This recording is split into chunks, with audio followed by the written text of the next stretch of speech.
This afternoon, we're talking to John Primer, living legend of the blues, born in Mississippi, an important part of the Chicago blues scene since 1963. A history of playing with some of the best before starting his own band, the Real Deals Blues Band, in '95. Welcome to Rock and Blues Review, John Primer. How are you doing? I'm doing very well. Yeah. And you seem to be busy too. Yeah. One of the reasons I wanted to talk to you is because of this the Mississippi Blues Marker Trail. Mhm. Can you tell me what that's all about? Well, I'm just the same as all the other that got one. This legendary blues man. Lucky to be alive. All the rest of most of them is gone, passed on.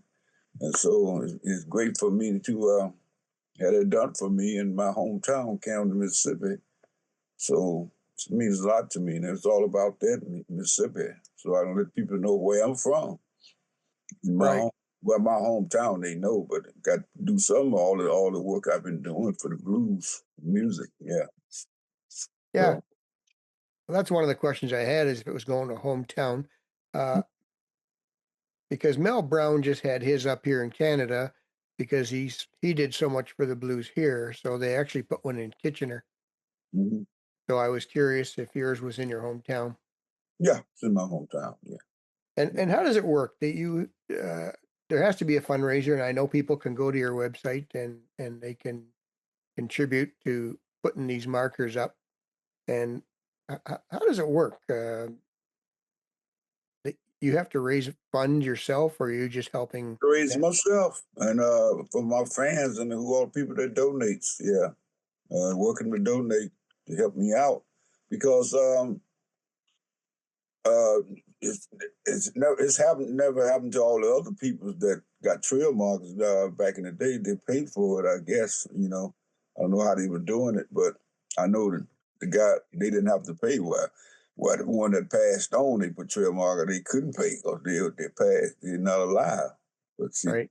but I think they cut it out and had so I have to be the unfortunate one that couldn't get it free. Did free, so I have to do it. Yeah. And so the Mississippi Blues Commission picks who's eligible. Uh, yeah, they does. I'm sure they does. Pick who else you prefer doing it.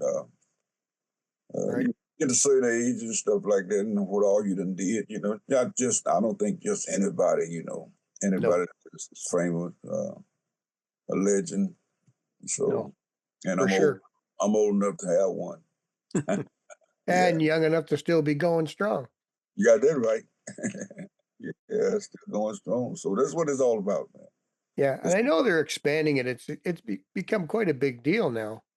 yeah, yeah. I didn't realize it cost that much to get one. Did $10,000, but see Yeah. that's not all.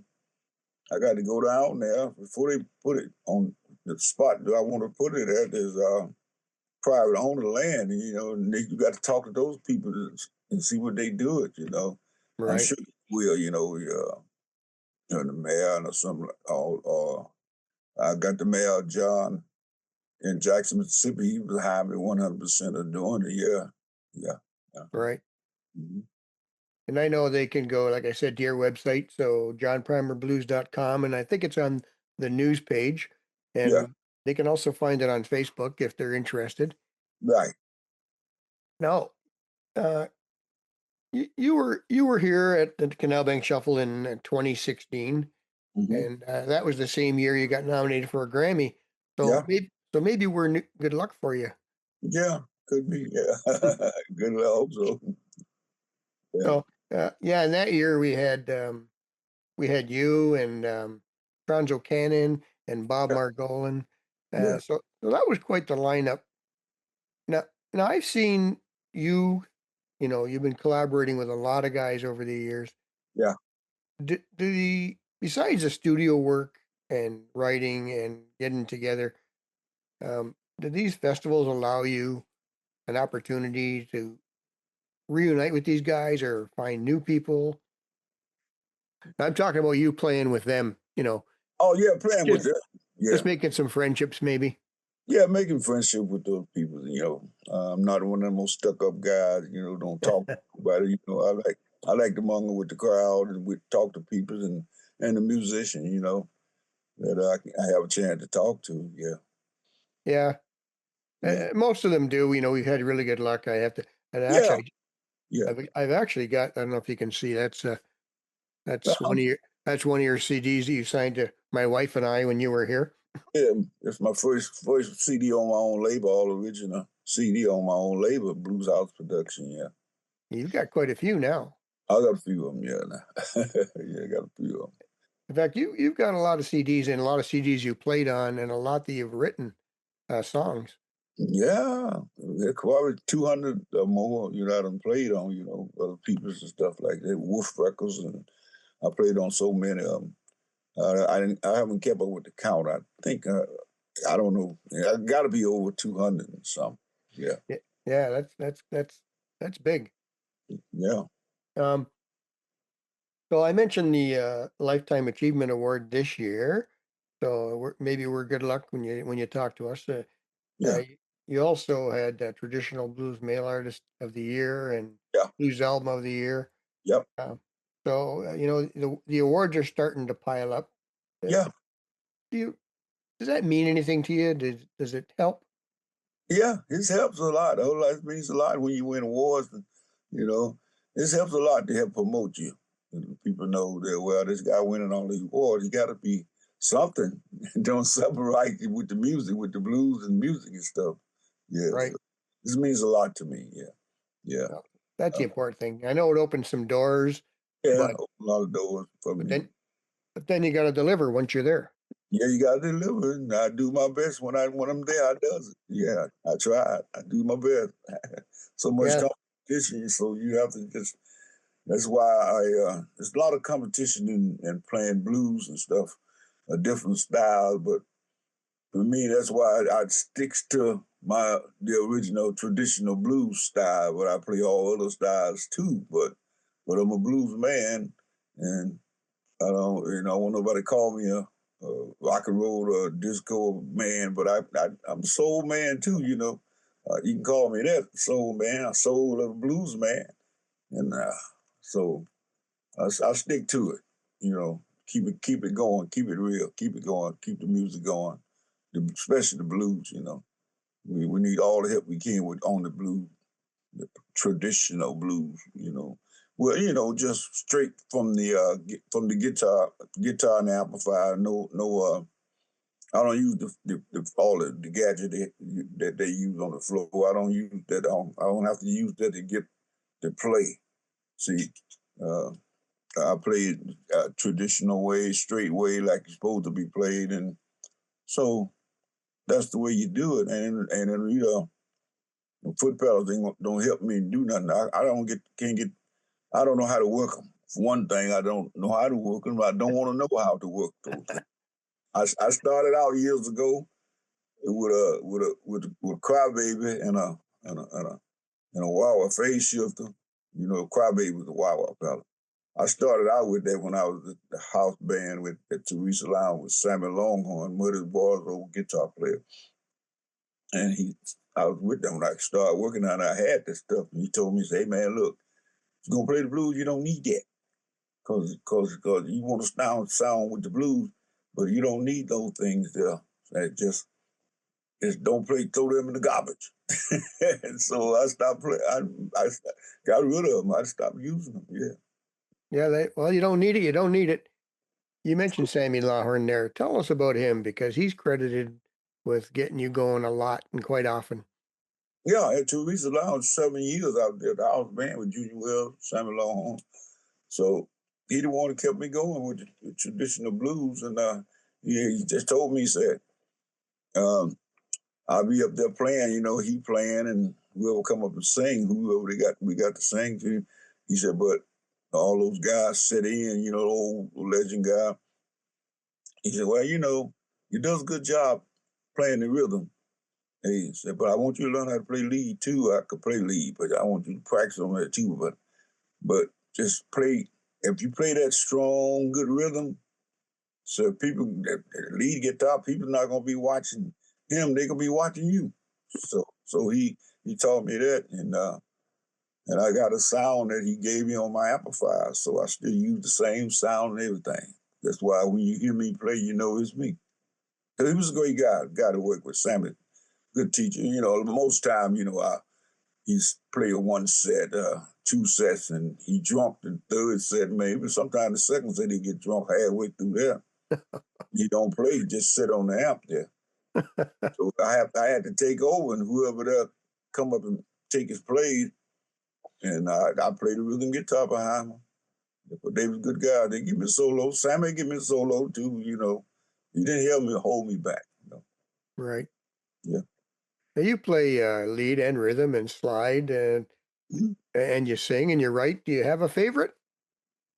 Uh, well, it's all good for me. Good to me. What I do. In the music. Yeah.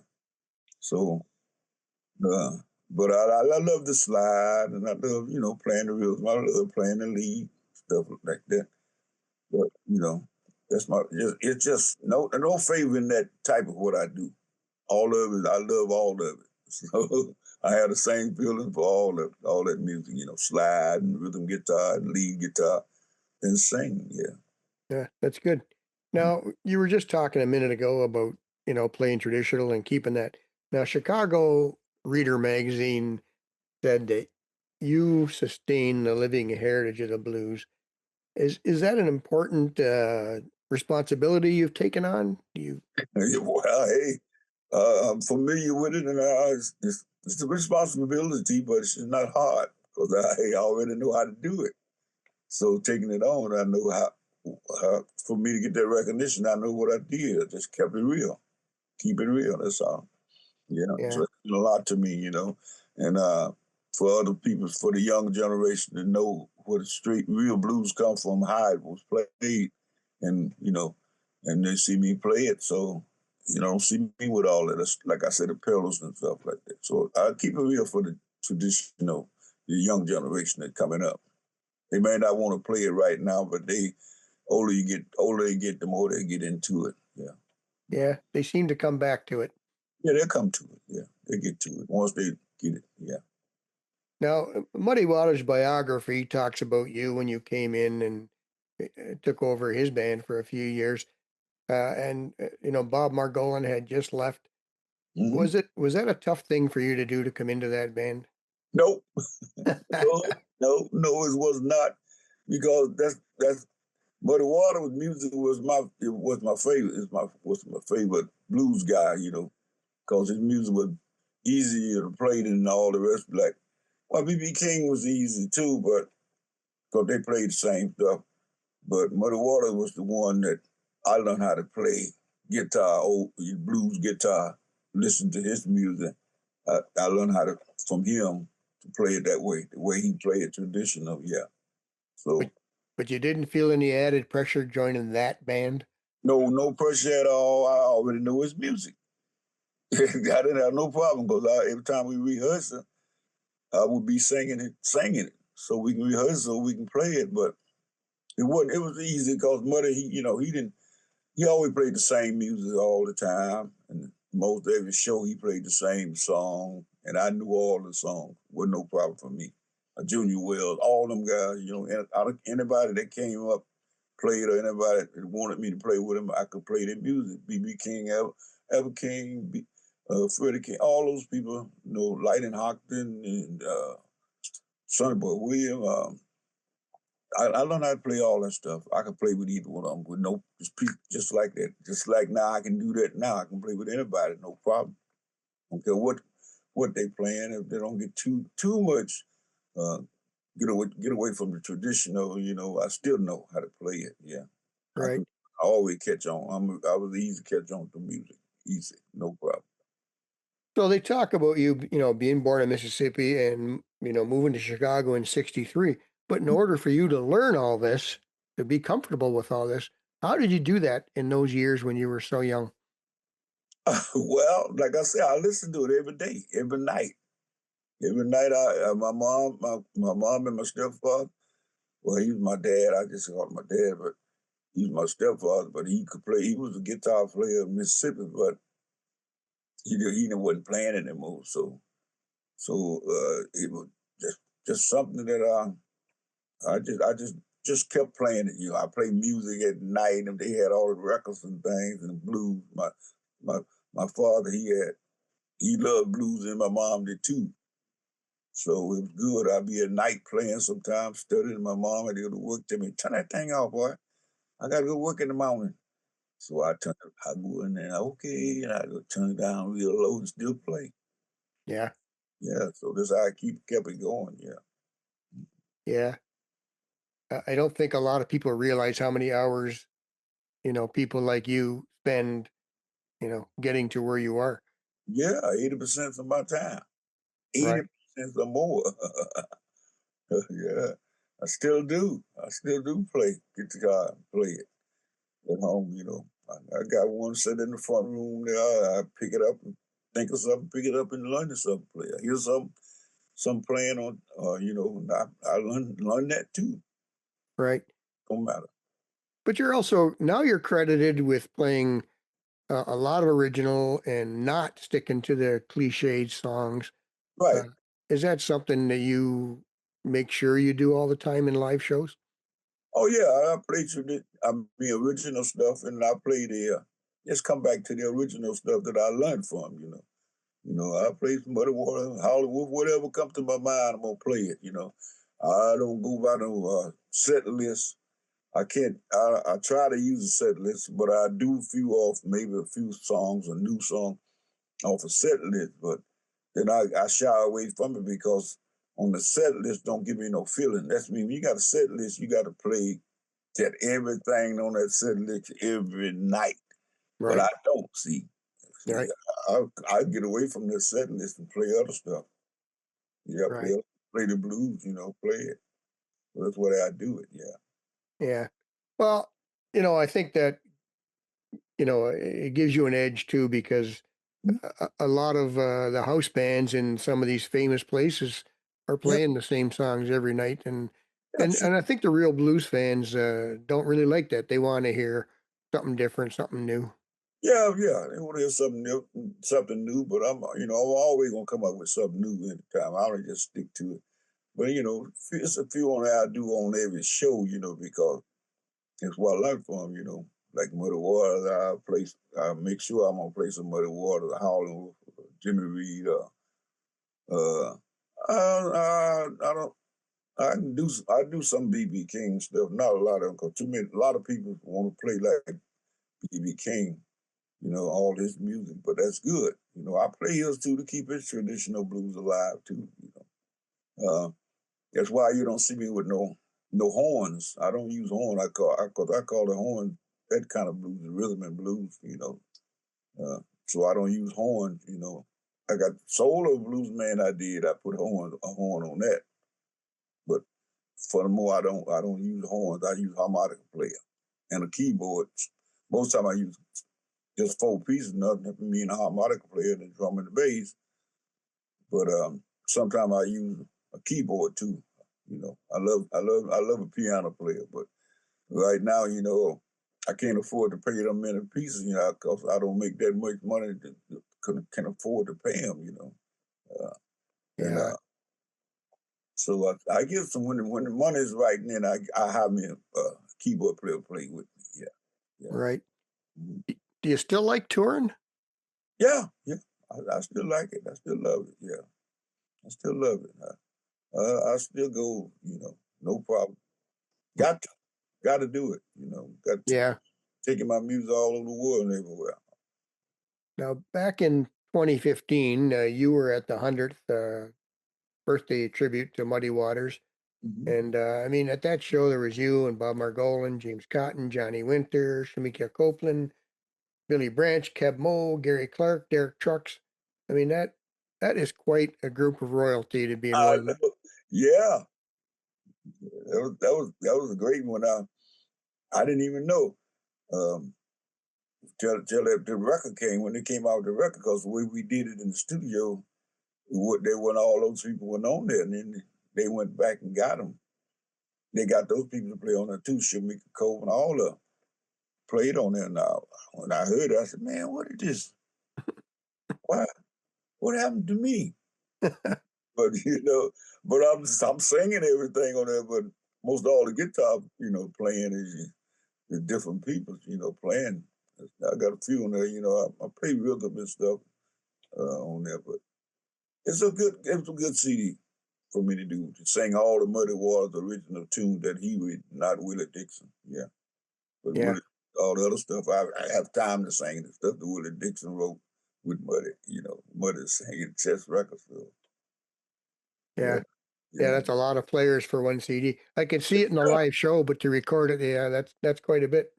I was surprised he didn't win a Grammy though. He should have won. Well, I was surprised. yeah, you never know. Yeah, Now, besides uh, Muddy Waters Band, you were with Magic Slim for what, 13 years? 13 years. That's yeah, another great guy. For me to work with, learn a lot from him too.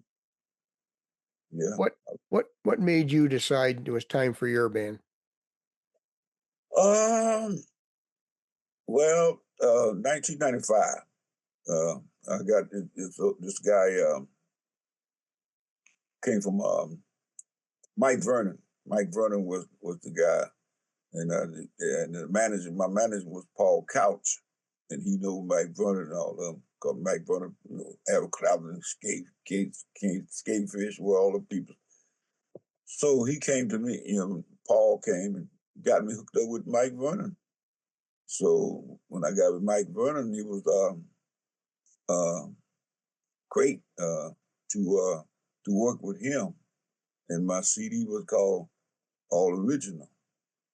Yeah, I mean the real deal. Sorry about that. That was Right. my first. That was my first one. But the real deal CD. So it was an honor for me to work with them guys with him. Yeah, to get that CD out, and it was on Atlantic Records. Yeah, on that major label, Atlantic Records. Yeah. Yeah. And like I said earlier, you've certainly been busy since then. Yeah. You're also part of the Chicago Blues Living History project. Yeah. Yeah. Mhm. And how did that come about? Well, I guess it's being who I am. That's all I can say about that. I got a lot of fans here, and a lot of the young guys here too. I'm the Isla, so I guess I come. That's how I got to be that. Well, you mentioned some of the people you worked with in the past, and I guess that when you talk about guys like go back to Junior Wells and Willie Dixon, I mean, those guys are top of the class. So when you Yeah, when you hook up with people like them, I guess it's going to give you the credibility when they come yeah, looking for a Chicago guy. yeah. Yeah. So yeah, it was that way. I had a guy that would always recommend. Yeah, worked at the mayor's office, Barry Dorland. He would always recommend me to all the blues people want to hear blues and stuff. He would always tell them about me, and send them who I'm playing it. So that was a great thing for him to do. So that's why when he did that, and people said to come to Chicago, and they'd come out, heard you playing at this Clay's, and they'd come and see me play. Well, and you talked about Sammy Lawler and some of the guys you played with, but Yeah, most people, I'm sure you're the same, and not just players, but listeners. yeah. When they hear someone like you, well, then they might go back farther and discover Muddy Waters. Who did you go back and start digging out from the old days? Well, like you said, Muddy Waters, Howlin' Wolf, Lightning Hopkins, all them guys. Yeah, I went way back, man. Out the Big Boy Cougar, John Lee Hooker. Oh, I would go back, and get those guys, man. That I worked with Louis Miles, Dave Miles, the Four Aces of the band. Everybody that came down to Teresa was legend guys. Vitus Smith, they all came down there. Johnny Winters, Paul Butterfield came down, and all of them came down there. So I was there, for school. To me, I was in school learning. I Right. was, yeah, learning. Right. So all those guys, and so now I can go back and play a lot of that stuff that I learned from those people. Yeah. Right. Mhm. Now, Johnny Winter, we mentioned a minute ago at that Muddy Waters birthday show. Did you ever have other chances to work with him? No, I didn't. No, no. I was invited, and I was in Argentina, and he was in Argentina too, on the show somewhere else. But I was invited to his show. He had asked promoter who I was working for, and he told me, Johnny Winter, would you come by his show? And but we couldn't, for some reason we couldn't make it. We were too far away, and so that's the only time. But like when he came down to Teresa, I sat in and played with him, but I never get a chance to play in his band. Only with Muddy Waters, he sat in with Muddy. Yeah. I never got a chance to play with him. I think that was his style, though. He seemed to come and go a lot. Yeah, he did. Yeah, yeah. He did a lot for Muddy Waters when he did that got Blue Sky label. That label they did Hard Again LP. So he really was crazy about Muddy. Muddy liked him, and and and he had Muddy. He playing the lead. Johnny, you the boss. I said, no, he play that guitar. Johnny, you the boss. Well, okay, you the boss. Yeah, Muddy, you was the real boss. Yeah. Yeah. Well, and I saw a picture of you at the Grammys, and that was the same year you came here for the Canadian Shuffle in 2016. And I Mhm. saw pictures of you with Muddy and the Rolling Stones. Yeah. So you certainly made a lot of connections over the years. Yeah, Million Dollar Collection by me, with the Rolling Stones was a big boost for me too, playing with them. And then with Muddy, and then after later on in the year, they came out and we all did a LP for the Rolling Stones, Chicago, play Chicago, Rolling Stone, play Chicago blues. So that was a big booster to me. I got a chance to play two songs on the album. Me and only two of us played two songs. Me and Jimmy Burns. We the only two that played two songs on there. And I Right. played Let It Bleed and Angie. So that, Nice. that was good. So that was a big booster for me. I use it right now. Yeah, I play the Rolling Stone. Yeah. Yeah, of course. Play with them. I did it, not in their band, but same Right, stage. right. Yeah. Is there anything you'd like to do? Someone you want to play with, or something you want to try you haven't yet?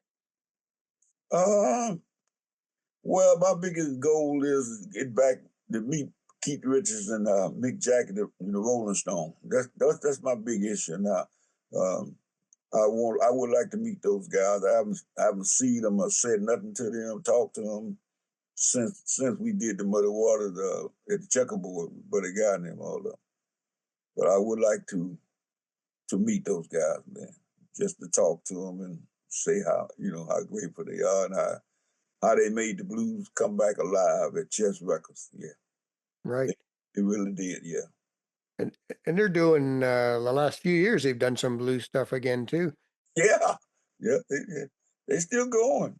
When they was in Chicago. I went to Soldier Field to see them, but I couldn't get backstage. I tried. I couldn't get back there to see them. Yeah, I tried, but we tried, and we couldn't get back there. Couldn't get. I guess it's tough sometimes. So let's just get back to the markers again before we go. There's a lot of information available, and it is interesting. If you go to the msbluestrail.org, not Mhm. only is that information there, but there's information on 19 museums that are on that trail, and there's 19 videos available on that site. So Yeah, there's a lot of stuff that people can explore. yeah, yeah. There's a lot of stuff. Yeah. And I know, like I said, your site's got it. Mhm. And actually, you've got two sites, johnprimerblues.com and Right. blueshouseproductions.com. Now, is that Lisa, your wife? Is that her site? Yeah, Blues House Production. Yeah, yeah. Mhm. Yeah. So she's your manager these days. Oh yeah, she's been a manager for a long time. Yeah, They since doing a since good job? since Paul Couch. Yeah, yeah. Oh yeah. Hey, if it wasn't for her, I wouldn't be winning all these wars and doing all this stuff, man. Going places. She really helped. She does it. Yeah, she always in his office every day working, So still you're gonna working. so you're gonna keep her? Oh yeah, I have no faults. I'm gonna keep her forever. We are. Yeah, she Yeah. won't fight. So hey, I'm here until Y- she tell me get out. And then I'm here. But I hope that never happens. Well, she's not in the room right now, so you could be honest. Yeah, yeah, I will keep her. Yeah, she's a keeper. Yeah. Oh, when I met her, she was a keeper. Yeah, all them years when I first met her. When I met her, she was very young. Yeah, like 23 years old when I met her. Yeah, and we've been together ever since then. Yeah. Yeah. Yeah, 30 Well, something years. Yeah. nice. We got a daughter, 21, be 21 January 20th. Yeah, Leah. Yeah, I'm trying to get her going. When she get 21, and I'm gonna have her try to get her to sing with me. She singing on two songs, Growing Up Mississippi CD, and she's singing on my Hard Time CD. She got Oh, a song called Tough Time, and it's a gospel song on the Growing Up Mississippi. Yeah. nice. So, are you taking a little bit of time off now, or you Yeah, got I'm off right now. Yeah, I don't like traveling nowhere during the winter unless I'm on fly, but I'm driving, unless I go south. I drive, but like on the East Coast and stuff like that. I don't go up through there this time of year. I had my share. Uh, what made me don't want to do it and go drive up through there doing this, like all of New York and all the back up in the East Coast and Canada, because my last time I was going to Kingston, Ontario, and when I crossed the border in Detroit, as soon as I crossed the border, they said winter storm is coming. no? And man, that was I couldn't drive. I just saw so many cars, accidents and stuff, but I never had an accident. I was driving. And I drove all the way. Um, when I got to Toronto, it was so bad, man. It took me 6 hours to get through Toronto to Kingston. Yeah, Yeah, yeah. But yeah, but the plane was packed and the people waited till I got there. But 10 o'clock when I got there, and nobody never left. They were nice. still waiting. Yeah. Yeah, They winter's let them winter's loose. Yeah. winter's not fun, and Toronto's always so busy now. I Crazy. knew it without the snow and everything. It was snow. But as always, we going through Toronto, that traffic, woo, is a monster. But just have to leave in time so you can get where you're going through there. Yeah. Yeah. Sometimes it can be rough. Yeah. So you don't spend any time in the south, in the warm during the winter? Well, not really. Haven't been. I don't have nothing going on right now down in the South. Like go Florida or somewhere, like stuff like that. Yeah. I think in April, I think I'm going south. Yeah. Yeah, that's a good time too.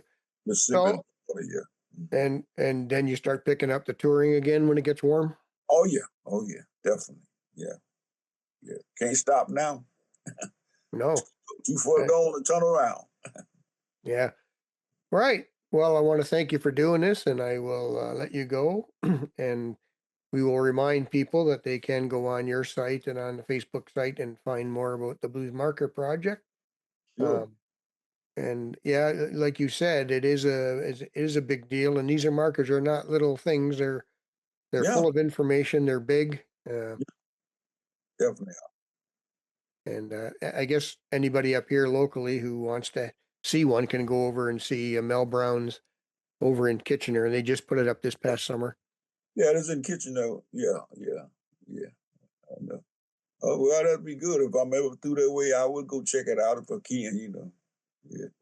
Well, I'll have to get you back up here and maybe at the Kitchener Blues Fest itself. Yeah. That'll work. Yeah. Yeah, That'll work. that's a pretty big festival. You should definitely give them a nudge over the spring. Oh yeah. All right. Yeah. It was good talking to you. And I want to wish everybody a very happy New Year. Well, thank you, and same Uh, to you.